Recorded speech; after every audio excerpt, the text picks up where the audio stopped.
Chapter 16. Mary sat alone in the living room at the vicarage and watched the smoldering turf fire. She had slept long and was now rested and refreshed, but the peace for which she craved had not yet come to her. They had been kind to her and patient, too kind perhaps, coming so sudden and unexpected after the long strain. And Mr. Besot himself, with clumsy, well-meaning hands, patted her on the shoulder as he would a hurt child, and said to her, in his gruff kind of way, "Now you must sleep, and forget all you have gone through. And remember, it's behind you now and over. I can promise you that we shall find the man who killed your aunt soon, very soon, and he shall hang at the next assizes. And when you are a little recovered from the shock of these last few months, you shall say what you like to do and where you would like to go." She had no will of her own. They could make decisions for her. And when Francis Davy offered his home for shelter, she accepted meekly and without feeling, conscious that her listless word of thanks savored of ingratitude. Once more she knew the humility of being born a woman, when the breaking down of strength and spirit was taken as natural and unquestioned. Were she a man now, she would receive rough treatment, or indifference at the best, and be requested to write at once perhaps to Bodmin or to Launceston to bear witness, with an understanding that she should find her own lodging and betake herself to the world's end if she wished, when all questions had been asked. And she would depart when they had finished with her and go on a ship somewhere, working her passage before the mast, or tramp the road with one silver penny in her pocket and her heart and soul at liberty. Here she was, with tears ready to the surface and an aching head, being hurried from the scene of action with smooth words and gestures, a nuisance and a factor of delay, like every woman and every child after tragedy.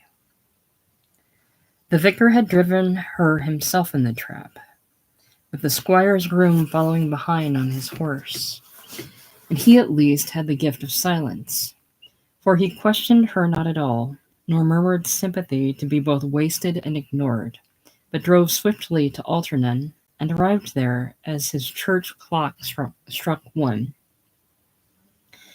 He roused his housekeeper from the cottage near by, the same woman that Mary had spoken with in the afternoon, and bade her come with him to the vicarage to prepare a room for his guest, which she did at once, without chattering or exclaiming in wonder, bringing the aired linen from her own home to lay on the bed. She kindled a fire in the grate and warmed a rough woolen nightdress before it, while Mary shed her clothes. And when the bed was ready for her and the smooth sheets turned back, Mary allowed herself to be led to it as a child is led to a cradle. She would have closed her eyes at once, but for an arm suddenly around her shoulders and a voice in her ear. "Drink this," persuasive and cool. And Francis Davy himself stood beside the bed with a glass in his hand and his strange eyes looking into hers, pale and expressionless. "You will sleep now," he said. And she knew from the bitter taste that he had put some powder in the hot drink which he had brewed for her, and that he had done this in understanding of her restless, tortured mind. The last that she remembered was his hand upon her forehead, and those still white eyes that told her to forget. And then she slept, as he had bidden her. It was nearly 4 in the afternoon before she woke, and the 14 hours of sleep had done the work that he intended, turning the edge of sorrow and blunting her to pain. The sharp grief for Aunt Patience had softened, and the bitterness too. Reason told her that she could not put the blame upon herself. She had done only what her conscience had commanded her to do. Justice had come first. Her dull wit had not foreseen the tragedy. There lay the fault. There remained regret, and regret could not bring Aunt Patience back again. These were her thoughts on rising. But when she was dressed and had gone below to the living room to find the fire burning and the curtains drawn, and the vicar abroad upon some business, the old nagging sense of insecurity returned to her, and it seemed to her that responsibility for the disaster lay on her shoulders alone. Jem's face was ever present with her as she had seen it last, drawn and haggard in the false grey light. And there had been a purpose in his eyes then, and in the very set of his mouth that she had wilfully ignored. He had been the unknown factor from the beginning to the end, from the first morning when he had come to the bar in Jamaica Inn, and deliberately she had shut her eyes to the truth. She was a woman, and for no reason in heaven or earth she loved him. He had kissed her, and she was bound to him forever. She felt herself fallen and degraded, weakened in mind and body, who had been strong before, and her pride had gone with her independence. One word to the vicar when he returned, and a message to the squire, and Aunt Patience would be avenged. Jem would die with a rope around his neck as his father had done, and she would return to Helford, seeking the threads of her old life that lay twisted, even now, and buried in the soil. She got up from the chair beside the fire and began to walk the length of the room, with some idea that she wrestled now with her ultimate problem. But even as she did, so she knew that her very action was a lie, a poor trick to appease her conscience, and that the word would never be given. Jem was safe from her, and he would ride away with a song on his lips and a laugh at her expense, forgetful of her, and of his brother, and of God, while she dragged through the years, sullen and bitter, the stain of silence marking her, coming in the end to ridicule as a soured spinster who had been kissed once in her life and could not forget it. Cynicism and sentimentality were two extremes to be avoided, and as Mary prowled about the room, her mind as restless as her body, she felt as though Francis Davy himself were watching her, his cold eyes probing her soul. The room held something of him after all, now that he was not here, and she could imagine him standing in the corner by the easel, his brush in his hand, staring out of the window at things that were dead and gone.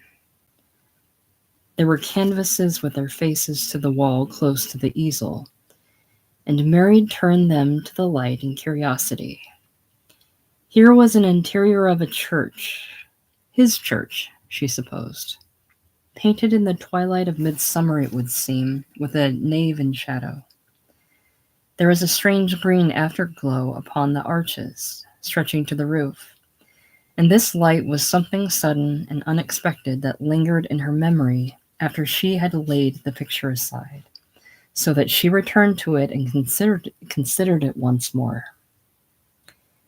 It might be that this green afterglow was a faithful reproduction and peculiar to his church at Alternan, but for all that, it cast a haunting and uncanny light upon the picture, and Mary knew that had she a home, she would not care for it to hang upon her walls.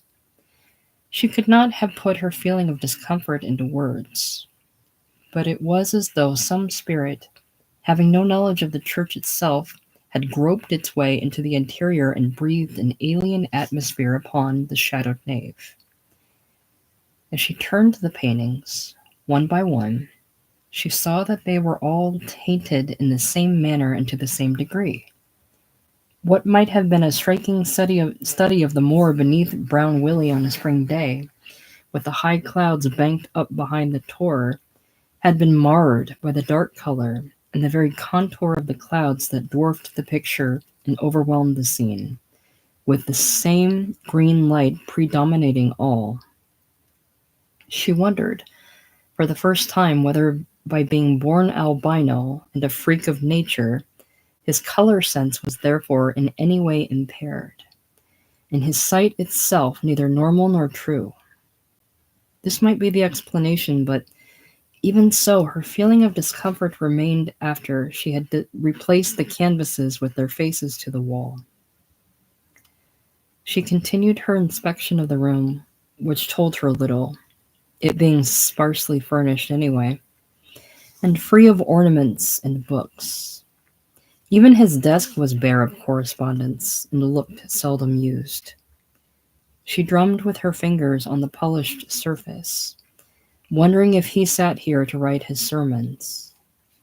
And suddenly and unpardonably, she opened the narrow drawer beneath the desk. It was empty, and at once she was ashamed.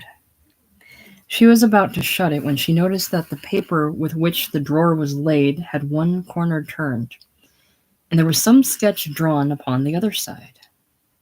She took hold of the paper and glanced at the drawing. Once again, it represented the interior of a church, but this time the congregation was assembled in the pews, and the vicar himself in the pulpit. At first, Mary saw nothing unusual in the sketch. It was a subject natural enough for a vicar to choose who had skill with his pen.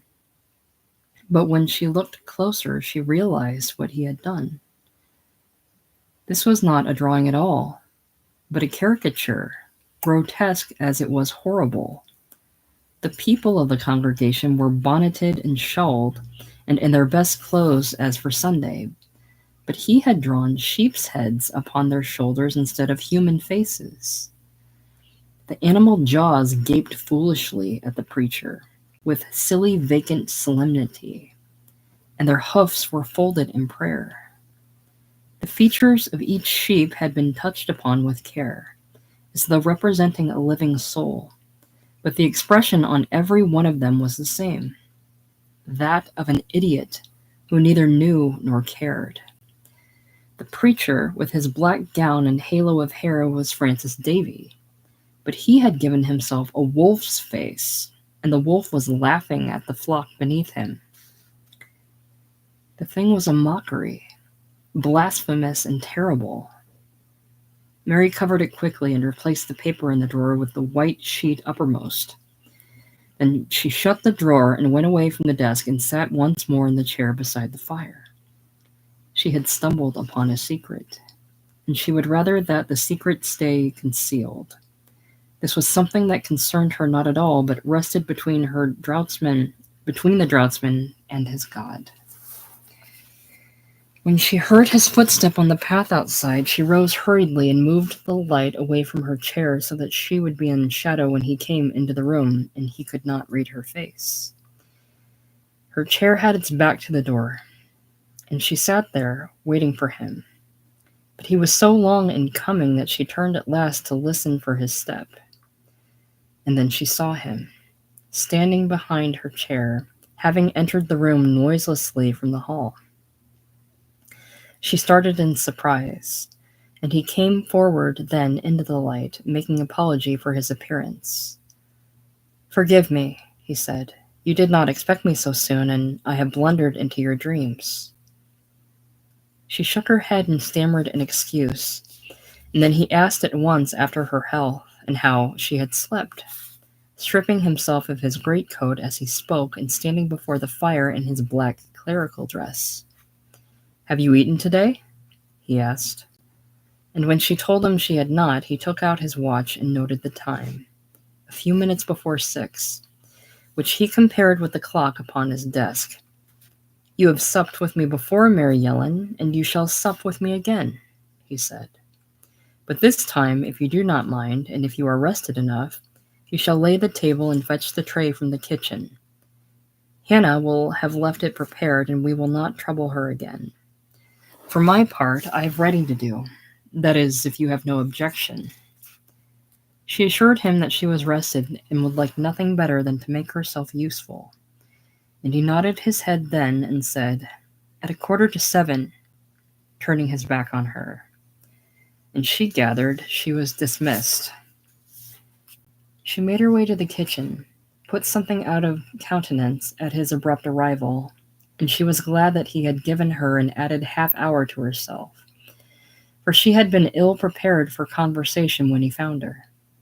Perhaps supper would be a brief affair, and once over, he would turn to his desk again and leave her to her thoughts. She wished she had not opened the drawer. The memory of the caricature lingered with her unpleasantly. She felt much as a child does who acquires knowledge forbidden by his parents, and then hangs his head guilty and ashamed, fearful that his tongue will betray him. She would have been more comfortable could she have taken her meal alone here in the kitchen and been treated by him as a handmaid rather than a guest. As it was, her position was not defined, where his courtesy and his commands were curiously mingled. She made play then of getting the supper, at home amongst the familiar kitchen smells, and awaited reluctantly the summons of the clock. The church itself chimed the 3 quarters and gave her no excuse, so she carried the tray to the living room, hoping that nothing of her inner feelings showed upon her face. He was standing with his back to the fire, and he had pulled the table in readiness before it. Although she did not look at him, she felt his scrutiny upon her, and her movements were clumsy. She was aware, too, that he had made some alteration to the room, and out of the tail of her eye she saw that he had taken down his easel, and the canvases were no longer stacked against the wall. The desk, for the first time, was in disorder, with papers and correspondence piled upon it. And he had been burning letters too, for the yellow blackened scraps lay amongst the ashes under the turf. They sat down together at the table, and he helped her to the cold pie. "Is curiosity dead in Mary Ellen that she does not ask me what I have done with my day?" he said at length, mocking her gently and bringing the flush of guilt to her face at once. "It is no business of mine where you have been," she answered. "You are wrong there," he said, "and it is your business. I have meddled in your affairs the livelong day. You asked for my help, did you not?" Mary was ashamed and hardly knew what to reply. "I have not thanked you yet for coming so promptly to Jamaica Inn," she said, "nor for my bed last night, my sleep today. You think me ungrateful." "I never said that. I wondered only at your patience. It had not struck 2 when I bade you sleep this morning, and it is now 7 in the evening. Long hours, and things do not stand still by themselves." "Did you not sleep then after you left me?" "I slept until 8, and then I breakfasted and was away again.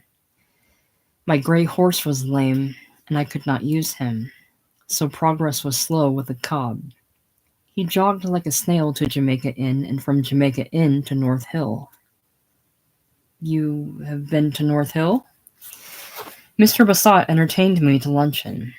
There were 8 or 10 of us present, I dare say, and each one of us shouting his opinion to the deaf ear of his neighbor. It was a lengthy meal, and I was glad when we came to the end of it. However, we were all of one accord that the murderer of your uncle will not remain at liberty for long." "Does Mr. Bassat suspect anyone?" Mary's tone was guarded, and she kept her eyes on her plate. The food tasted like sawdust in her mouth. "Mr. Bassat is ready to suspect himself. He has questioned every inhabitant within a radius of 10 miles, and the number of strange persons who were abroad last night is legion. It will take a week or more to have the truth from every one of them, but no matter. Mr. Bassat is not deterred." "What have they done with my aunt?" "They were taken, both of them, to North Hill this morning, and are to be buried there. All that has been arranged, and you need not concern yourself. As for the rest, well, we shall see." "And the peddler? They have not let him go?" "No, he is safe under lock and key, screaming curses to the air. I do not care for the peddler. Neither, I think, do you." Mary laid aside the fork she had lifted to her lips and put down the meat again untasted. How do you mean? She said, on the defensive. I repeat, you do not care for the peddler. I can well understand it, for a more unpleasant and disagreeable fellow I have never clapped eyes upon. I gather from Richard's groom to Mr. Besot that you suspected the peddler of the murder and said as much to Mr. Besot himself. Hence my conclusion that you do not care for him. It is a pity for all of us that the barred room proves him innocent. It would have made an excellent scapegoat and saved a deal of trouble. The vicar continued to make an excellent supper, but Mary was only playing with her food, and when he offered her a second helping, she refused. What has the peddler done to incur your displeasure to such an extent? He inquired, harping upon the subject with persistence. He attacked me once. I thought as much. He is true to a particular type. You resisted him, of course? I believe I hurt him. He did not touch me again. No, I do not suppose he did. When did this happen? On Christmas Eve. After I left you at Five Lanes? Yes. I am beginning to understand. You did not return then to the inn that night? You fell in with the landlord and his friends upon the road? Yes. And they took you with them to the shore to add to their sport? Please, Mr. Davy, do not ask me any more. I would rather not speak of that night, neither here nor in the future, nor ever again. There are some things that are best buried deep. You shall not speak of it, Mary Yellen. I blame myself for having allowed you to continue your journey alone. Looking at you now with your clear eye and skin, and the way you carry your head, and, above all, the set of your chin, you bear little trace of what you endured. The word of a parish priest may not go for much, but you have shown remarkable fortitude. I admire you. She looked up at him and then away again, and fell to crumbling a piece of bread in her hand. When I consider the peddler, he continued, after a while, helping himself generously to stewed damsons, I felt it very remiss of the murderer not to have looked into the barred room.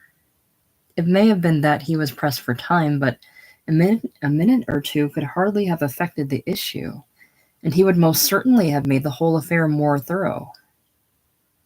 In what way, Mr. Davy? Why, by putting paid to the peddler's account. You mean he might have killed him too? Precisely. The peddler is no ornament to the world while he lives, and dead he would at least make food for worms. That is my opinion. What is more, had the murderer known that the peddler had attacked you, he would have had a motive strong enough to kill twice over. Mary cut herself a slice of cake she did not want and forced it between her lips. By making a pretense of eating, she gave herself countenance. The hand shook, though, that held the knife, and she made a poor job of her slice. I don't see, she said, what I have to do in the matter. You have too modest an opinion of yourself, he replied. They continued to eat in silence. Mary, with lowered head and eyes firm fixed upon her plate. Instinct told her that he played her as an angler plays the fish upon his line. At last, she couldn't wait no longer, but must blurt him a question. So, Mr. Besot and the rest of you have made little headway, after all? And the murderer is still at large? Oh, but we have not moved as slowly as that.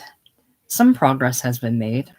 The peddler, for instance, in a hopeless attempt to save his own skin, has turned King's evidence to the best of his ability, but he has not helped us much.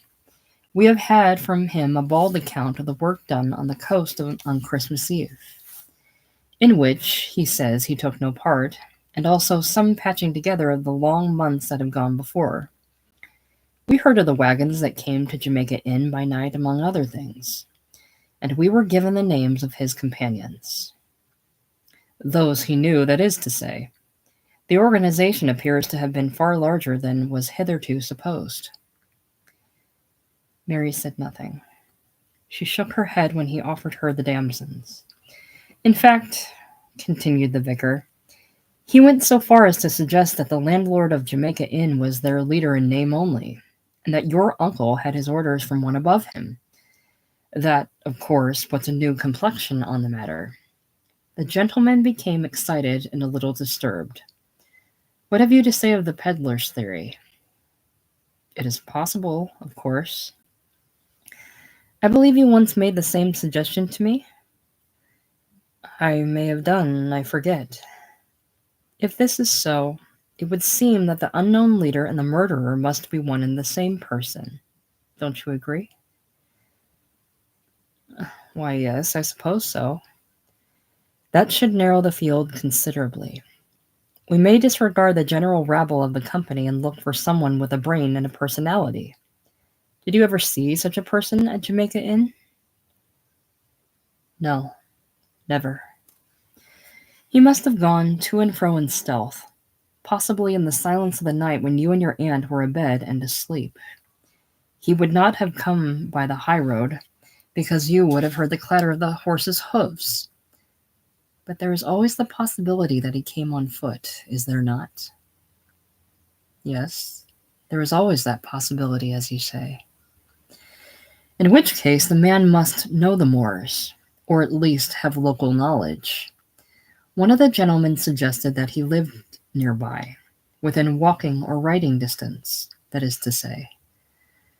And that is why Mr. Bassat intends to question every inhabitant in the radius of 10 miles, as I explained to you at the beginning of supper. So you see, the net will close around the murderer, and if he tarries long, he will be caught. We are all convinced of that. Have you finished already? You've eaten very little. I'm not hungry. I'm sorry for that. Hannah will think her cold pie was not appreciated. Did I tell you I saw an acquaintance of yours today?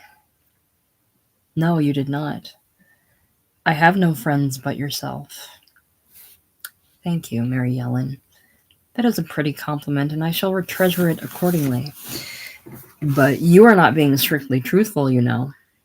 You have an acquaintance. You told me so yourself. I don't know who you mean, Mr. Davy. Come now. Did not the landlord's brother take you to the Launceston Fair? Mary gripped her hands under the table and dug her nails into her flesh. The landlord's brother? She repeated, playing for time. I have not seen him since then. I believed him to be away. No, he has been in the district since Christmas. He told me so himself.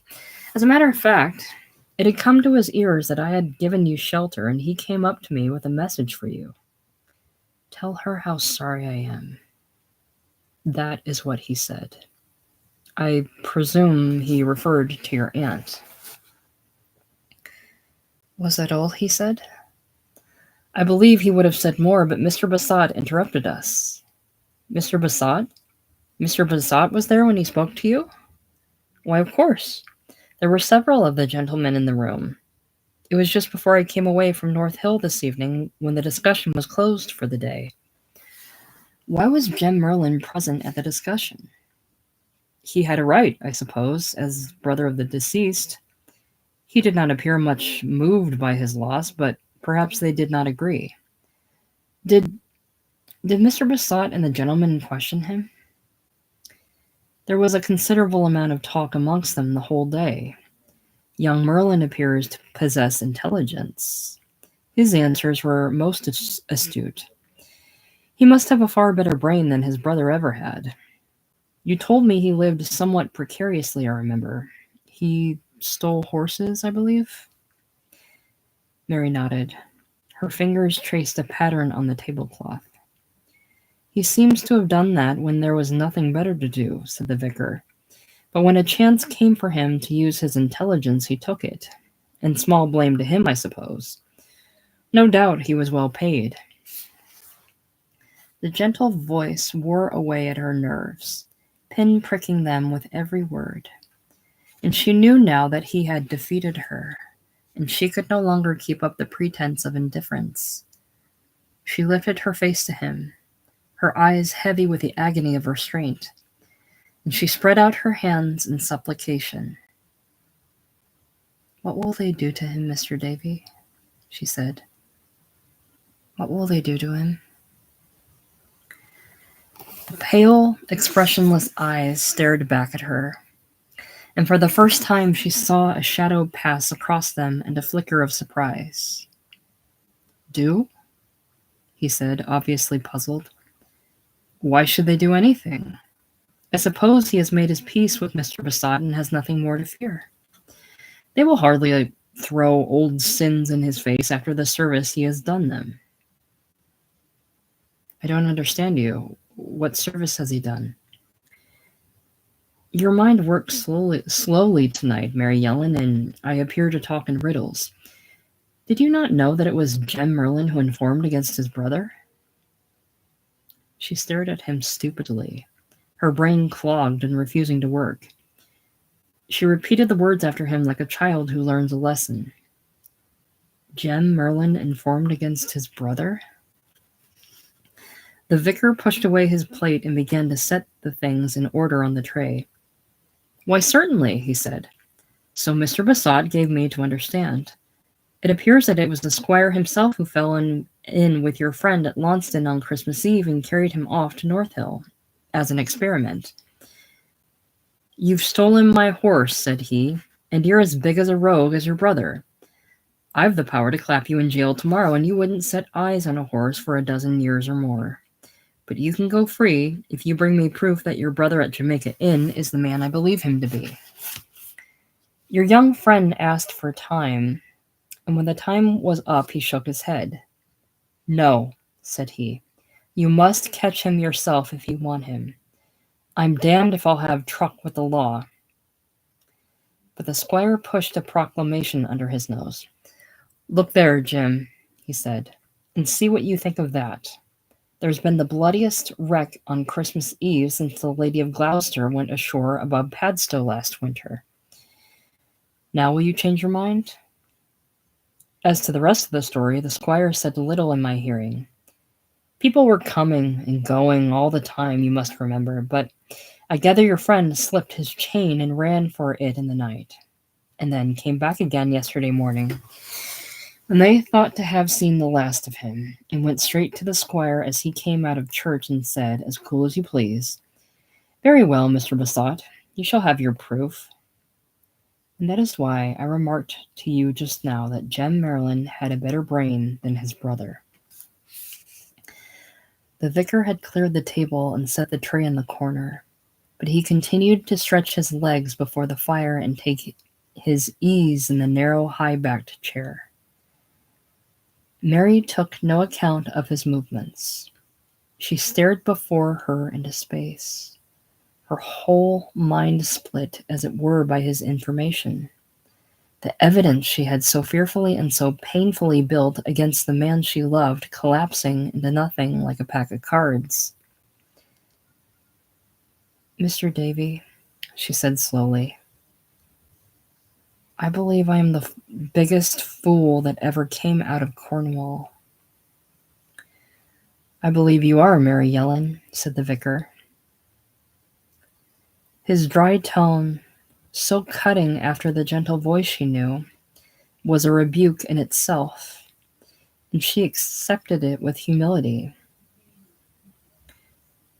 "Whatever happens," she continued, "I can face the future now, bravely and without shame."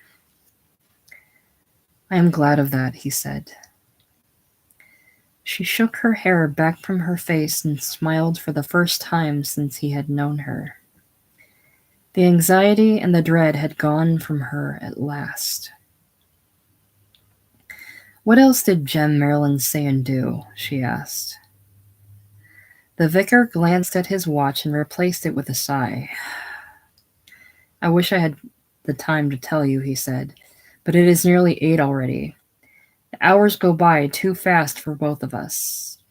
I think we have talked enough about Jem Merlin for the present. Tell me one thing.